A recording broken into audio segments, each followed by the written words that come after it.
याद नहीं था, इसलिए नाम हमने निश्चित मैंने कि ये हम कहना चाहते हैं कि रघुनाथ राय जी ने भोजपुरी समाज खातिर रघुनाथ राय जी जो काम देने वाली हज पूजा के एगो गांव से और जिला से निकाल के अंतर्राष्ट्रीय स्तर तक जो है पहुंचा उसके काम के लिए बनी। सदैव भोजपुरी समाज रघुनाथ राय जी खातिर हमेशा तत्पर रही और गौरवान्वित महसूस करी। एक गांव जवाब से निकल के और इतना बड़ा शहर में आके यहाँ के भोजपुरी के जो पहचान जरूर बनी और यहाँ से बढ़ के अंतर्राष्ट्रीय स्तर तक जो भोजपुरी की पहचान रघुनाथ राय की वाले बनी।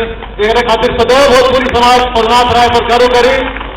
हम ईश्वर से प्रार्थना करते हैं कि ऐसे ही कार्यक्रम यही तरह के जोश होश के साथ सदैव कार्यक्रम हर साल चलत रहे और भोजपुरी समाज के नाम, भोजपुरी समाज के इज्जत प्रतिष्ठा हमेशा बढ़त रहे और ईश्वर हमेशा यहाँ के ऐसा ताकत दी कि हर साल एवं से बढ़ करके जोश खरोश के साथ रहेंगे भोजपुरी समाज के नाम और सेवा करते रहेंगे।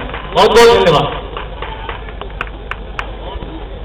अब हम प्रतापगढ़ के जो एडीएम साहब निर्मल सिंह साहब के आप दो शब्द धन्यवाद देकर